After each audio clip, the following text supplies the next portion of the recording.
Greetings and welcome back to another Factorio FFF. I'm KatherineOfSky. Hello, hello. And we are going to look at a couple of the latest Factorio Friday facts. And we're going to start with the exciting one. Oh my God, everybody's so thrilled about this. And I am too. It is number 378, and we'll do 377 afterward. It is exciting. I know about the power poles. You do not have to tell me. It is fine. We like them. They have larger reach. You're going to be excited. Yes, I know that's a meme now. Anyway, we have some interesting things, and you can see here the devs decided to add bridges.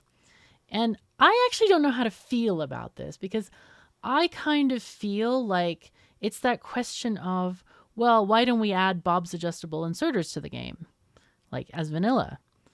Well, the devs responded, well, that would remove the puzzle aspect of the game, or one of the puzzle aspects of the game. And I agree that that's the same it is with Rails. I think signaling is an art form that is fun and fantastic, and it's a new puzzle.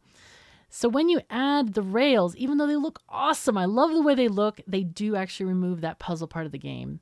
So I will definitely be using them. I like the way they look. They're cool, and they will be very, very useful in very specific setups, as the devs have even shown us. I mean, if you've been watching my current injection bus series, they would definitely be useful to kind of eliminate traffic or reduce traffic anyway.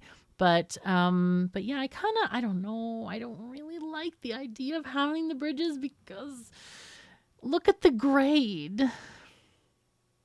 That is a grade no train can travel. No. Sorry. 16 by 4 is a high percentage, or whatever. I don't know how high they are. No, they're 16 by 4 wide. So yeah, I don't know. But they are beautiful. They are the graphics folks did a great job on the graphics. Holy fuzzy cats. And here we have the pillars. We need to have pillars to support the elevated rail like these. One of the things that was confusing to me was this picture of the rotations, because it does seem that we're going to be able to use the rail planner to automatically place the higher things. But this seems like, oh yeah, you can rotate it different ways, which to me sounds like you need to place these before you use the automated rail planner. So I'm guessing maybe you could use both, though these diagonal ones are going to be a mess and a half. You see they are at 3 different angles in each that way direction, and then 3 this way, and reverse them so you have even more. So anyway, we have wonderful ability to do track crossings. This is very IRL. You know, IRL has all the possibilities, and that's one of the things that we lack in a lot of games, is this kind of quality of life where you can do anything with Rails, and you don't have to be limited to just this way or that way. You can go diagonal. You can do all kinds of other stuff. I know a lot of other training games are very limited, where you can only go along the grid. But Factorio is just letting us do all the things, which is fantastic. And here is kind of a sample. You can see how the elevated rails are not going to be confused with regular ground rails because of the fences and stuff. And I think it's a great design decision. This is so cool. Look at this. So they're like, this is funny. The caption is hilarious. In practice, replacing a colliding connection side of a T-junction with a ramp going around it can already help a lot. They're talking about this part here. And I'm like, that ain't no T-junction I ever seen. That's like double W's or something here. It is funky. It is crazy. But it's wonderful. It's beautiful.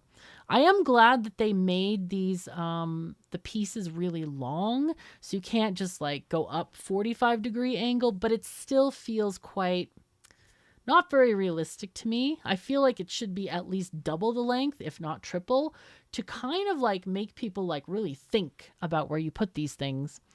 Because that's always been my objection, is like, well, how are you going to have an entity big enough, or how would that fit in the factory so that it looks natural and yet it also is somewhat useful? And obviously this is useful, but again, this is a tiny, tiny entity when you look at the angle that these trains are going up and down. This is a really good example of an in-out station. If you notice, these trains are They are double-headed trains, and you can go pull in, pull out on different levels, and you don't have to wait for the crossing traffic to stop. It's a really good use of this technology. Look at this. We can also use them over water. That's pretty exciting. I know that I've always wanted to do a playthrough where we could really use boats or islands or something, but I keep getting maps that don't really function that way, or it's not worth it or something. I mean, aside of the freight forwarding mod, I wanted to have more of a vanilla Factorio map where you could really use boats. And this is going to replace that. I guess we're not going to have any more boat maps, but this is super cool. But again, this is another thing that removes challenge to the game, because all of a sudden you can just, go anywhere you want, cross any biter territory. It doesn't matter. I don't even know if biters can eat the pillars. Can they delete elevated rail? I don't know. But, you have the biters having the water as the natural stopping point, and that means they're confined to a space, and you are confined to a space, kind of. But now you don't have to be. I do wonder how it's going to work to lay these rails. Like, can the character walk on the rails and kind of go out to sea? Or do you have to be in a... Spidertron can't go on water. So I don't know, like, how big of a body of water can you really use unless you can walk on the rails to place stuff. I mean, you got your roboports, but still, it's not a very big thing when you look at some of the big size of the seas in Factorio. In specific, I'm thinking of like a really, really big lake, and you have some great resources on the other side. Can you cross that with rails? Like, can you even build the rails with vanilla? That's my question here. So anyway, we have snapping. This is a new feature, which I think is amazing, where the rails automatically snap, and we've been kind of like, oh gosh, press R to rotate the end and try to get the thing going. Oh God, all those. And of course, when you have to press Shift to use the rail planner, then the R goes in reverse. So it could be just one R rotation, but you have to click it 7 times because it's going in reverse. It's great. Anyway, so this is new stuff. And when you look at this, one of the things that kind of bugs me is that it's really tall. And I don't think it needed to be that tall, really, for assemblers. Because assemblers, you could probably fit 4 high in there. And if it wasn't as tall, it would be less dramatic, but then you'd have less grade. So, I don't know. It does look cool, though. It looks really cool. So anyway, but yeah, and they do say at the very end that you can use these rails on your very first planet. Like if it's going to be a standalone DLC, it says something like a standalone mod in the DLC, so that you can use it in vanilla games without DLC content, which is kind of nice. And that matters to a lot of people, and I don't really know why, because if the game is extended, it's just a new game. It's extended. Why would you play vanilla like old vanilla? I don't get that. Anyway, next thing. So this is the other FFF that came before the exciting one, and it talks about all the new curves we're getting.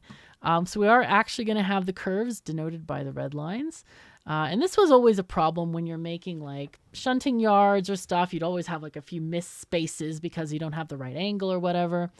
And also we're getting new signal places. So here where there's an X, this is showing that currently in vanilla, you can't put a signal there, but they're making it so that signals can fit in tighter places, which I think is amazing. And look at this S-bend. It is a direct, like normally you have your rails and they have to be 2 things up to have an S-bend. This is 1 up. It's fantastic. Look at this. It's pretty great. It's pretty great. Yeah, and here's, thingy.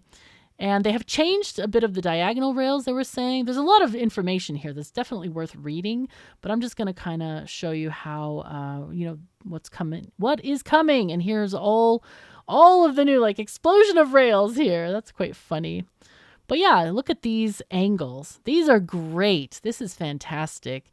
This is one of the things that I really think will be useful, especially in organic factories where you need to kind of shimmy through an area without the standard 45-degree angle of rails. And so I think this is cool. So here we are. We have our 1 half diagonal, 2 half diagonals, full curves. You can see the gaps here. Typically, I use a 4-tile gap here, which is 2 rails worth, so 4 tiles. But they're showing that you can use them in much fewer spaces here. So, and then here's some more fun stuff here. And signaling is nice.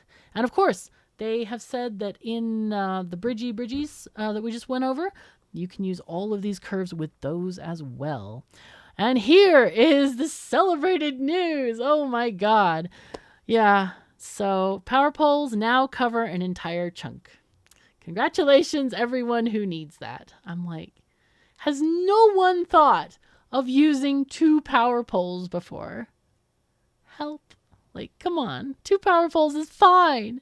Oh, and we have the detritus of biter attacks. But look how beautiful this is going to be for a shunting yard. You're going to have a full ability to just have rails everywhere and have more trains and without having to mess with extra things off to the side. It's basically going to be a space saver in a lot of ways. Even though space is infinite in Factorio, functionally infinite, it's sometimes nice to not have the gaps. It looks a little bit better.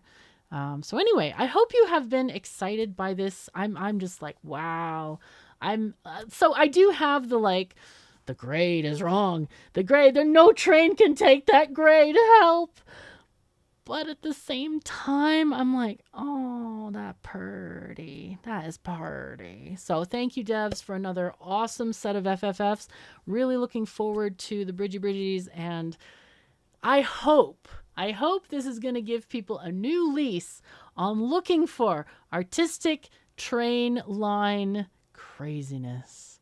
Because I think sometimes people want things very square, but I want to create crazy stuff because those images that you created here look fabulous. I love them.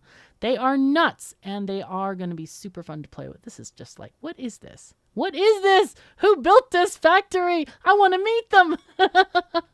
Anyway, thank you so very much for joining me. Take care of yourselves and each other, and I'll see you next time.